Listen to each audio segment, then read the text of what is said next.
I thought I'd do something a little different right now and give a wider perspective in several ways. Um, I'm going to start in a weird kind of way.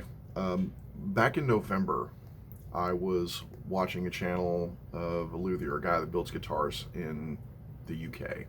I've been watching Ben Crow at Crimson Guitars for a couple of years. He's a fantastic woodworker. The guy has crazy concepts and he's amazing with his hands. He's always very humble, and he is a little self-deprecating, just a little bit, just enough to be amusing and human. And I really like his builds. They're amazing stuff. He bought a piece of wood from New Zealand for a guitar for a customer that was carbon dated about 42,000 years old. And it was, according to Ben, it cost him about 10,000 pounds. And then he proceeded to make a hollow body electric guitar out of it.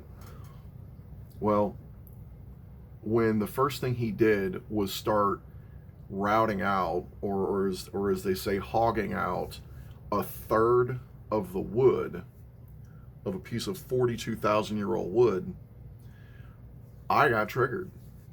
And it seemed like a waste to me. And I couldn't watch the build. I couldn't watch it. I was into the first episode, and I struggled through it.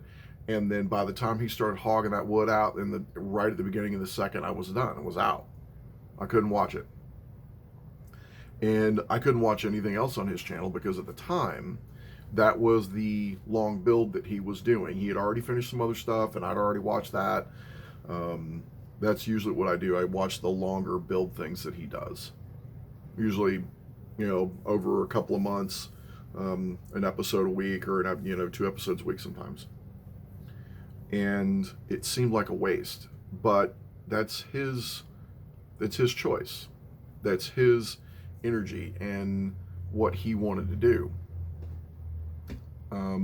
And I was putting myself in his shoes. I wouldn't have been able to do that. I would have built a regular solid body guitar, used all of the wood, but he wanted the resonance, or the customer wanted the resonance of that old wood. Now it's soft wood, so it's not gonna sound like a regular, old Chuck Berry, hollow body electric guitar. It's not gonna sound like that. It's gonna be something completely unique. And recently I went back to it and started watching the build and just accepted where he was going with it. Well, 15 seconds after I stopped that video, Ben said that he was going to save the shavings and use it for possibly something else. So he didn't know what he was going to save it for. He didn't know what he was going to use it for, but he did save the shavings. And for whatever reason, that made me feel better. And it's making me think about how emotionally involved I get with other people's lives, and how deep and dark things get for me very quickly, when all I really want is for other people to do what they want to do and to feel okay and to better themselves. But when I don't understand what people are doing and I can't ask them questions about it, a lot, and sometimes it's too much, and I have to back away completely. Some of you guys may know that I do have a Libra moon, and like, oh well, how come you're not more balanced then, Dan? Why, aren't your emotions more balanced? Well, my moon is in the 10th house, and that means I can't hide my emotions from anybody.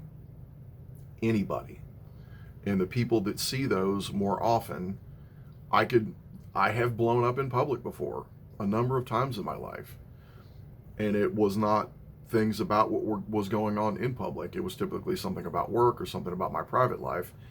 And for whatever reason, ask anybody that knows that they have a moon in the 10th house, which is public, and that's, I'm working on emotional stability.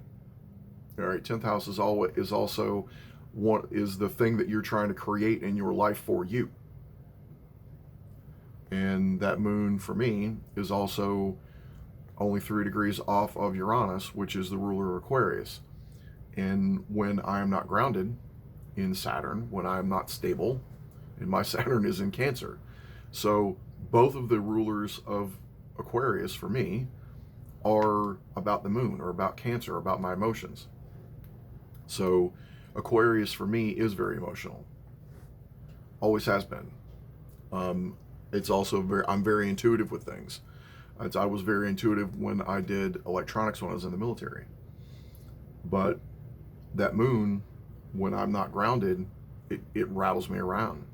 And Venus being the ruler of Libra, and my Venus is in the 5th house, so it's about life. It's about romance and fun.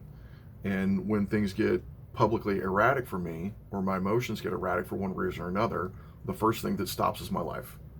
Like, I stop living for me, and I stop creating value for myself and other people, and I stop valuing myself, because that Venus is in Gemini. And it's also in opposition to Neptune, which is very Pisces, and it's also in the 12th house, which is also very Pisces.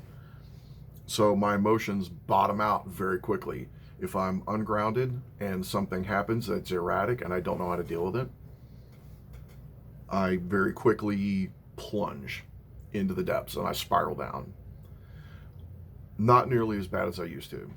Now, anybody that's, lived any portion as an adult out on their own in the world and has had multiple romantic relationships or multiple significant others, or lived with other people, or been very close with friends or anything like that, or had fallings out with family or whatever, we all have good reasons not to trust. We do. But we still need to. And we still need to go at things with an objective eye. We still need to put those past patterns behind. Saturn is in Pisces right now, and he will be there for another 2.5 years. He is also going to go retrograde over these angles here in a couple of months. He's going to get up to, I think, right at 7 degrees.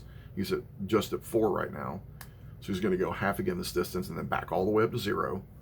So where we were, at the beginning of March, in the middle of March, and they go back over all this stuff again. And Saturn is trying to show us, let go of the old patterns. Stop. Build something new. Or he's asking, does it connect, right? Pisces is the mind of Capricorn. How do you ascend? You ascend by looking at your local environment, drawing your own boundaries, making sure that you are connected to whatever it is you want to be connected to. And if you're not connected to something you want to be connected, if you're connected to something negative that's drawing you down, let go and move forward. That is how to be Capricorn. That is how to Saturn. That is how to build stability in your life, is to let go of things that are drawing you down. Now, there are things that are going to take from you, because nothing's free. Like if you had a cake and you slice the cake up and you weigh the cake, you weigh this individual slices of cake, those individual slices are going to weigh less than the whole cake does, because you're going to end up with some on the knife. Every time you cut the slice, every time you cut a piece of cake, you're going to end up with some cake and some icing on the knife. Now, if you weighed all that icing that you peeled off the knife, now you've got some on your fingers and there's some on the knife, so it's still not going to. So some of that, there is going to be loss. You're going to lose some in the process.